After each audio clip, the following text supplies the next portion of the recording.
Um culto, nós sabemos, ouçam bem, que às vezes tem irmão que diz assim: eu não vou para esse movimento, não tem doutrina. Nós temos que saber que um crente pode cantar adorando a Deus, sim ou não? Ele pode estar no movimento, sentir uma alegria, levantar a mão, dar glória a Deus, sim ou não? Sim. Agora, num culto, Paulo diz que tem muita coisa, tem revelação, né? Eu tenho que viver a revelação, eu tenho que crer no sobrenatural. Sim. Mas tudo isso aí tem que ser direcionado pela palavra, que eu chamaria o quê? De doutrina, a instrução da palavra, ok? Porque é muito importante que nós compreendamos e façamos aqui essa diferença entre doutrinas e costume. Doutrina não é esculhambar crente, doutrina não é esse negócio de você ficar pegando pesado, dizendo isso. Ensine a palavra. Ensinar a palavra não é impor nada a ninguém, é mostrar o que a Bíblia está falando e quem é que convence.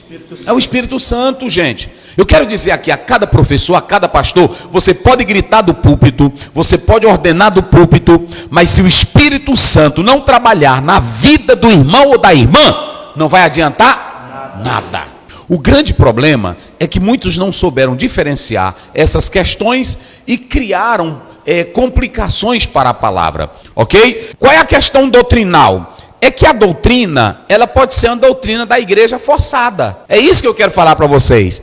Tem muita igreja que a Bíblia, ela traz o ensino, mas a igreja, não atentando para a regra da hermenêutica e da exegese, forçou uma interpretação que não tem nada a ver, buscou um ponto bíblico, como por exemplo Mateus 16:16, há uma igreja que ensina que Pedro é a pedra onde a igreja está fundada. Que Pedro foi o primeiro papa. Isso é doutrina para eles. Então, eles argumentam que isso é doutrina. E eles foram buscar essa doutrina onde? Vamos lá, vocês.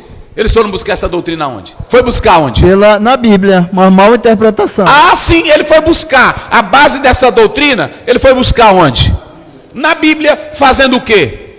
Uma má interpretação. Então, nem tudo que alguém está pregando é a doutrina correta. Tem irmão que diz, mas eu estou pregando é a Bíblia. Só que está pregando e interpretando errado. Pega um versículo, por exemplo, eu vou dar um exemplo bem aqui. Me veja aí, Deuteronômio 24. E eu não estou defendendo nada errado, só vou mostrar para vocês como a gente força as coisas. É o 22:5. 5. Não haverá traje de homem na mulher, e não vestirá o homem veste de mulher. Isso. Porque qualquer que faz isto, abominação é ao Senhor teu Deus. Olha, isso aqui é um ensinamento bíblico para Israel, que o homem não deveria usar roupa e a mulher não deveria usar roupa de quem? De homem. De homem. Agora eu lhe faço uma pergunta e vocês aqui tudinho, não é testando. Mas o judeu usava o quê? Fala aí pro povo ouvir. O que eles usavam? Roupa de mulher, nosso conhecimento. O judeu usa um vestido. Vestido. Sim ou não? Ele usa um vestido. E para nós aqui no Brasil seria o que isso aí? Roupa de mulher. Roupa de mulher.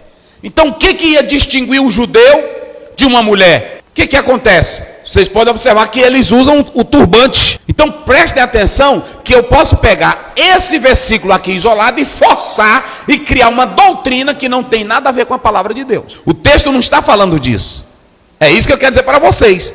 Deus queria preservar a masculinidade e não criar confusão entre os dois mundos, o universo masculino e o universo feminino. Então ele dá os sinais de como se identificar o que é o homem e o que é a mulher. Mas alguém isoladamente pega isso aqui e aí confunde tudo. Eu só estou dizendo que às vezes você pode pegar a Bíblia e legalizar uma doutrina humana que não tem nada a ver com a palavra de Deus. Então nós temos que ter todo cuidado com essa questão de doutrina. Não é o simples fato de alguém pegar um versículo, ou 2 ou 3, e consubstanciar, dizer que é doutrina.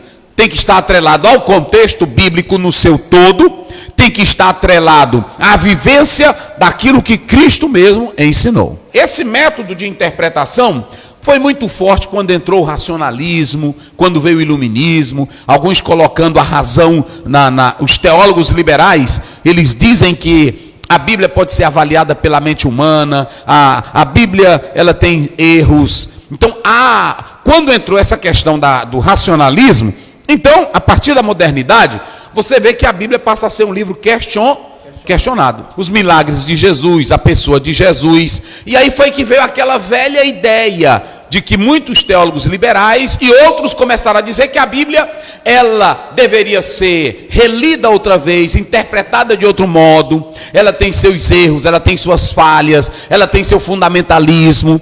E aí muitos, isso aí não é agora não, meus irmãos, isso aí faz tempo. No momento que surge a modernidade, não é nem a modernidade, é lá o diabo, lá no começo do mundo. Vocês se lembram lá em Gênesis 3? Que Deus disse uma coisa, ele disse, não é bem assim. Quem já começou a torcer a palavra de Deus, achando que ela estava totalmente errada, quem foi? Foi o diabo, lá em Gênesis 3, dizendo, não é bem assim. Deus disse, não comam, porque no dia que vocês comerem, morrerão. Aí o que o diabo diz? Não, vocês vão ser como? Ou seja, é atualizar a Bíblia. Eles querem atualizar a Bíblia. O problema não é que a Bíblia precisa ser renovada. O problema não é que a Bíblia precisa ser transformada. O problema é que cada um pega a Bíblia e interpreta no modo moralista, individualista, político, literalista, doutrinal e modernista. Esse é o problema. Esse é o problema.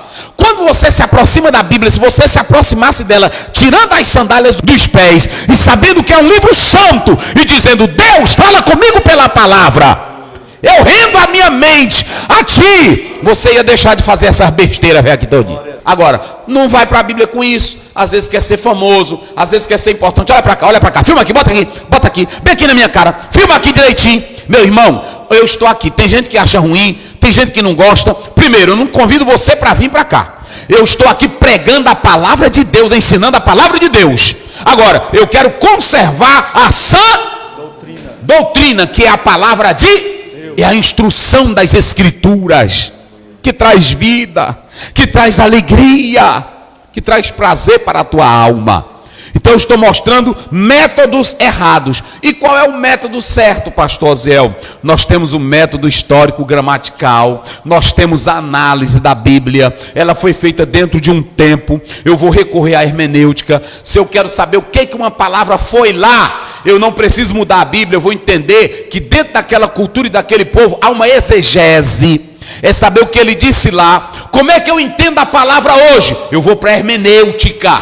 Ela me dá princípios de interpretar a palavra de modo correto. Entenderam agora? O que a doutrina faz? Tem irmão que pensa que a doutrina é só uma questãozinha de roupa, é uma questãozinha. Não, doutrina é que quando a doutrina entra, ela muda você por dentro. Quando a doutrina entra, o pastor não precisa mandar tu ser luz.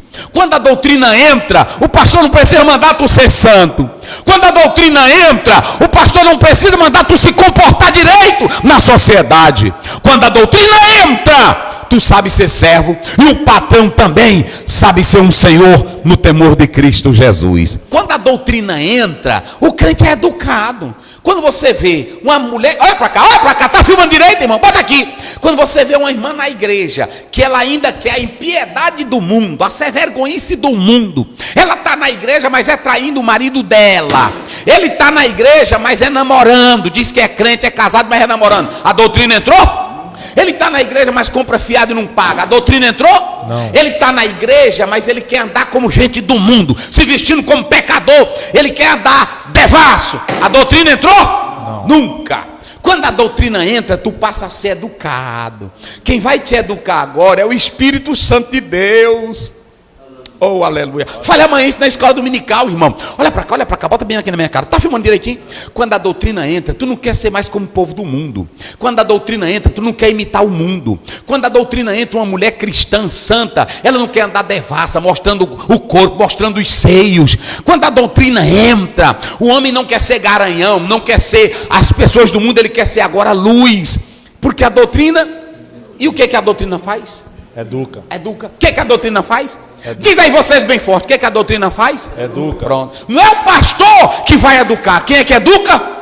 Oh, irmão, um patrão, um crente, olha, um crente independente de classe, seja o patrão, seja o servo, seja o senhor, seja a senhora, quando a doutrina entra, ele tem e quando ele tem piedade, ele tem temor. Você não pode, olha, crente que tem doutrina, ele não é saliente. Pode ele ser um funcionário, porque Paulo usou a palavra patrão e escravo, mas aqui ele está dizendo dono de empresa, dono de loja, empresário, funcionário. O crente que tem doutrina, ele luta para que essa doutrina não seja blasfemada. Eita coisa boa.